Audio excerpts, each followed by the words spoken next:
The galaxy never expected much from humanity.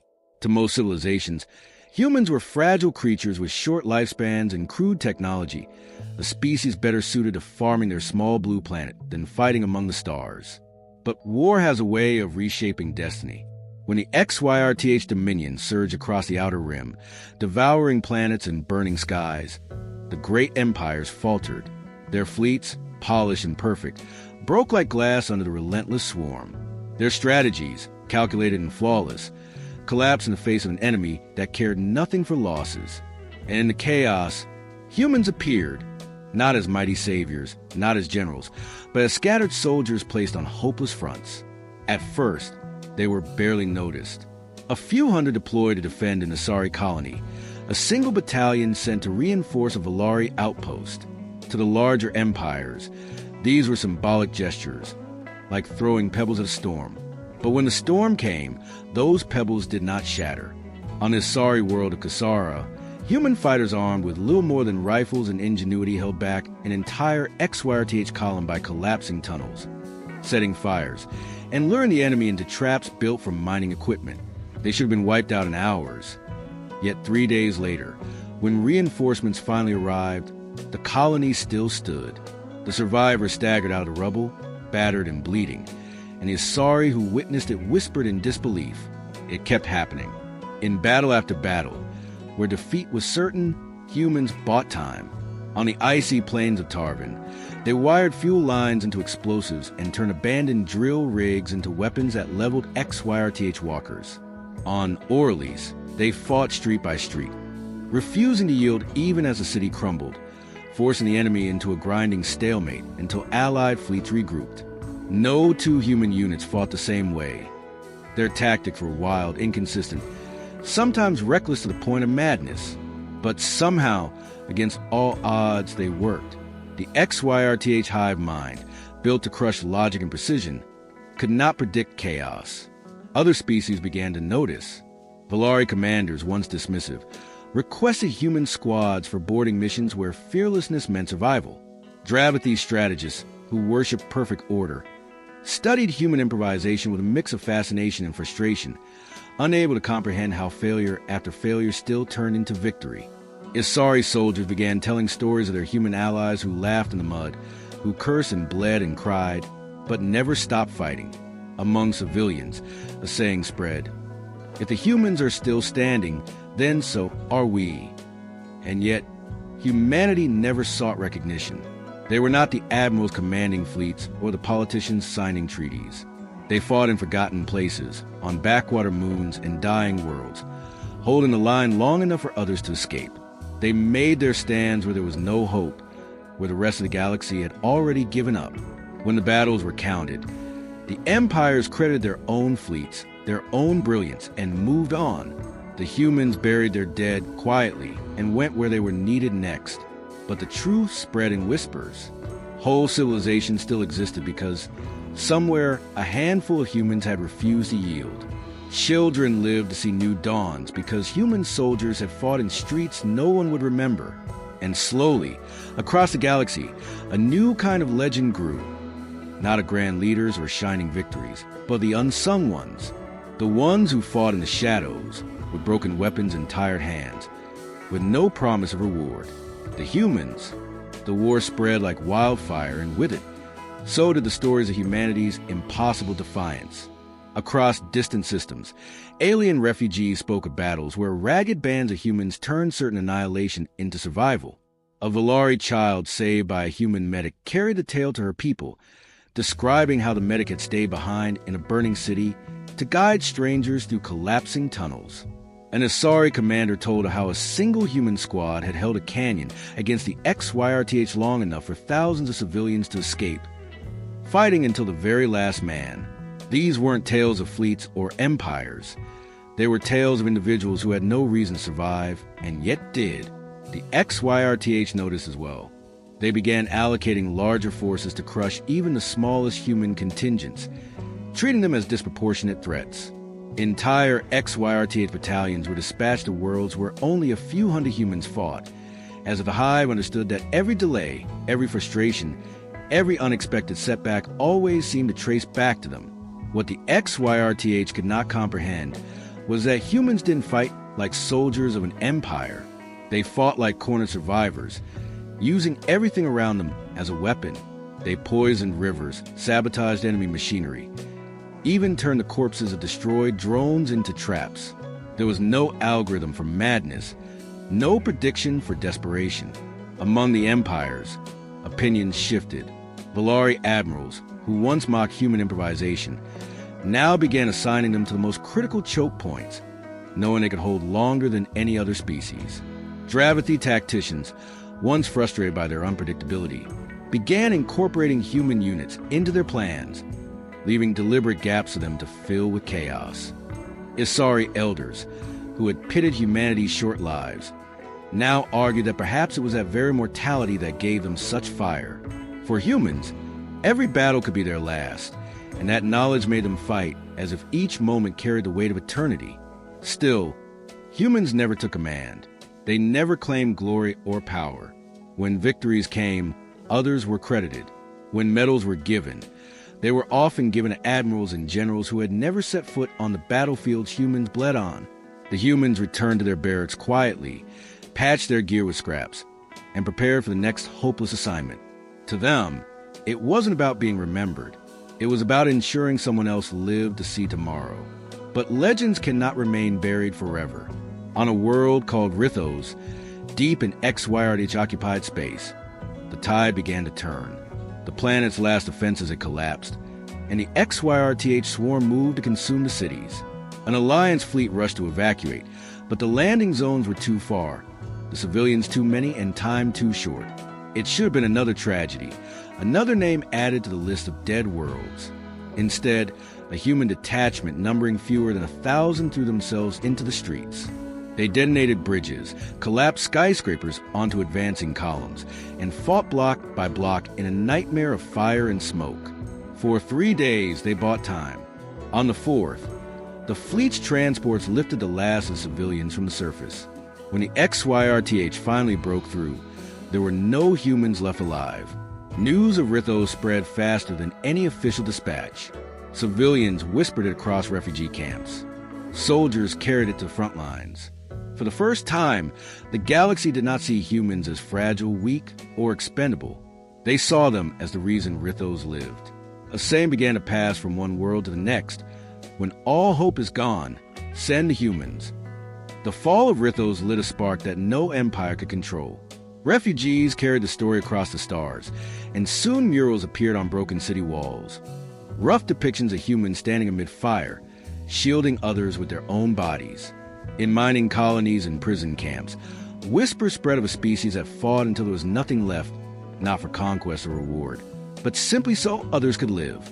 For centuries, the galaxy had measured greatness in fleets, technologies, and empires. Now, for the first time, greatness was being measured in sacrifice. On the Valari homeworld, a group of young recruits demanded to train under human veterans, ignoring the protests of their elders who called such methods crude. They survive, one recruit said simply, and survival is all that matters now. On Dravathi stations, where strategy had always been dictated by rigid mathematical precision, commanders began assigning entire war games around a single variable. What would a human do here? Even the Isari, who valued unity above all, began adopting fragments of human individuality into their formations, allowing soldiers to improvise on instinct. Humanity's defiance was changing the very fabric of galactic warfare, but the humans themselves remained humble, almost uneasy with the reverence growing around them. When asked, they denied being heroes. They spoke instead of comrades who never came home, of mistakes that cost lives, of the weight of survival when others had fallen. They did not see themselves as legends, but as ordinary people doing what had to be done. Perhaps that was why the galaxy trusted them more than their own leaders, because humans never fought for thrones or glory, only for the next sunrise. The XYRTH hive, however, understood the danger. They began targeting human units specifically, deploying overwhelming force to crush even small detachments. To the hive, humans were a contagion, a virus of unpredictability spreading through their enemies. The more humans fought, the more others copied their methods. If the hive could not extinguish humanity, their entire war calculus might collapse. And so, wherever humans stood, the swarm descended in numbers beyond reason. What the XYRTH did not grasp was that this only fed the legend. Each massacre was remembered not as defeat, but as defiance. Each human stand, no matter how hopeless, became another rallying cry. In refugee camps, children of dozens of species pretended to be human soldiers in their games, shouting and laughing as they staged desperate last stands with sticks and stones. In underground bunkers, alien poets and singers wove human courage into ballads that spread faster than official propaganda. In silence and whispers, the galaxy was beginning to believe again. Then came the siege of Kauros Prime. The planet was a linchpin of the Alliance's supply lines, and the XYRTH threw their full strength against it. The empires debated retreat, unwilling to risk their fleets in what seemed certain defeat. But when human forces volunteered to reinforce the defense, others followed. Valari cruisers that had once dismissed the planet as expendable now diverted to shield its skies. Dravity tacticians who had argued for withdrawal instead pored over maps, searching for flaws with renewed vigor. The Asari Council, swayed by public outcry, declared they would not abandon Kauros, while a single ally still fought. The humans had done what no empire could. They had turned fear into unity. On the surface of Kauros, amid collapsing towers and burning skies, human soldiers fought alongside every species of the Alliance. They held choke points with nothing but barricades of rubble. They led desperate counterattacks with scavenged weapons. They improvised traps so wild even the Valari marveled at their effectiveness. And everywhere the fighting raged, the sight of humans refusing to yield kept others on their feet. For the first time since the war began, the XYRTH advance slowed. The siege of Kauros stretched into weeks, then months, until time itself seemed to blur into endless smoke and fire. The skies above the planet never cleared. Fleets clashed in orbit with such ferocity that falling wreckage became as deadly as the XYRTH themselves.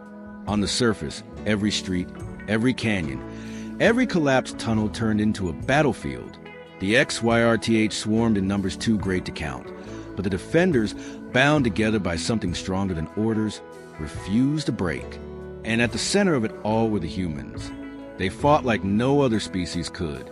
Where Valari precision failed, humans filled the gaps with chaos. Where Dravathy order crumbled, humans thrived in the disorder. Where Asari telepathic unity faltered, humans stood on their own, stubborn and unyielding, and inspired those around them to do the same. A squad of humans armed with improvised explosives held a collapsed subway junction for 9 days, slowing an entire XYRTH battalion. Another team wired an abandoned communications array into a planetary cannon, firing bursts of raw energy that tore through swarm carriers in orbit. When food ran out, humans scavenged. When weapons broke, they built new ones out of scrap. And when death seemed certain, they fought anyway. For the first time in centuries, the XYRTH faltered. They had faced fleets larger than this, armies more disciplined than this, but never had they faced enemies who refused to acknowledge defeat. Their hive mind, built to process probabilities and overwhelmed with inevitability, struggled to adapt to an opponent that treated impossibility as a challenge. The humans were teaching the galaxy something new, that wars were not won by strength alone, but by the will to endure. The story spread even as the siege raged. Refugee ships fleeing Kauros carried with them tales of humans who fought in fire and ash, who joked in the mud, who carried wounded allies of other species on their backs even when they themselves were bleeding. An Asari child rescued from the ruins told her people that the last thing she saw before she was lifted to safety was a human waving her onward, smiling through soot and blood, just before the line collapsed behind him. To the empires, these were small moments. To the galaxy, they were proof that hope still lived. When the siege finally broke, it was not because the XYRTH retreated, but because the Alliance held. Kauros Prime stood battered but unbroken, and its defense became the first true victory of the war.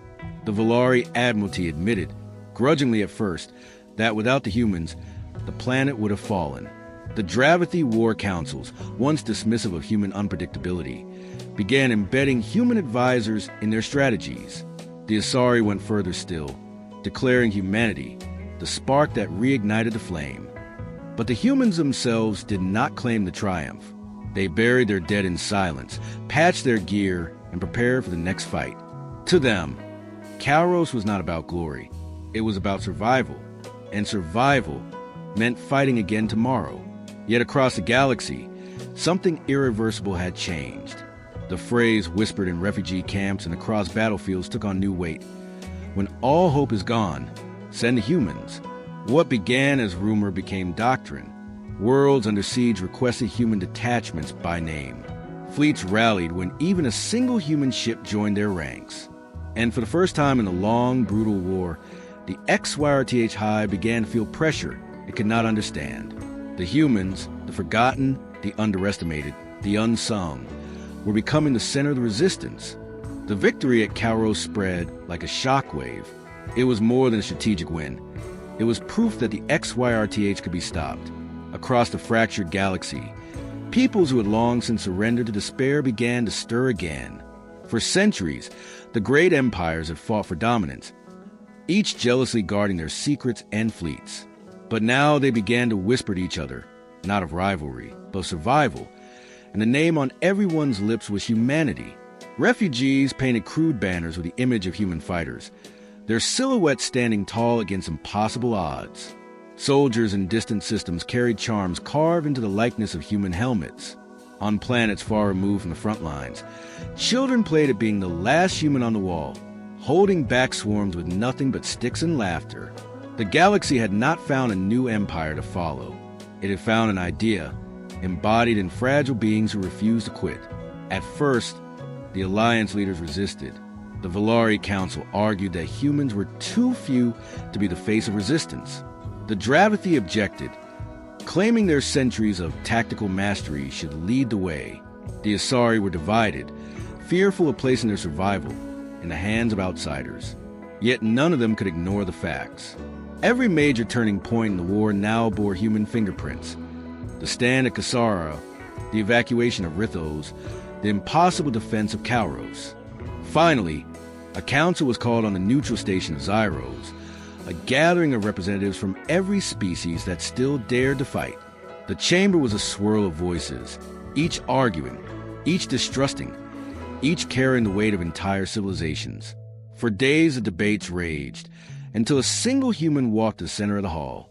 He was not a decorated general or a famous hero, just a weary officer named Marcus Hale. His uniform stained, his arm still bound from a wound taken at Kairos. He did not make a speech of grandeur. He spoke simply, his voice carrying the exhaustion of every human who had bled unseen in the shadows. "We don't need leaders who want glory," he said. "We need fighters who refuse to stop. If you want victory, stop waiting for perfect plans, perfect weapons, perfect fleets. Stand, fight, adapt, survive. That's what my people have done since the first fire was lit on Earth. And that's what we'll do here, with or without you." Silence fell. Then one by one, voices rose, not in argument, but in agreement. That night, the first true united command of the war was formed, not under the banner of any empire, but under a coalition born of desperation, its heart forged by the example of humanity. The XYRTH felt the change almost immediately. No longer did their swarms encounter isolated defenses, easy to overwhelm. Now, they met resistance that was coordinated, relentless, and maddeningly unpredictable. Human advisors sat in war rooms beside Valari admirals and Dravathi tacticians, suggesting maneuvers so unorthodox they seemed suicidal, until they worked. Isari soldiers began adopting human-style improvisation, breaking formation when needed, surprising the enemy with sudden acts of individual brilliance. Every battle became less about clashing fleets, and more about who could think like a human first. But with unity came risk. The hive mind understood that humans had become the keystone of resistance. And so, the XYRTH began plotting something far more devastating than simple annihilation. They would not just destroy humanity. They would erase the idea of humanity. To break the galaxy, they would break the humans first.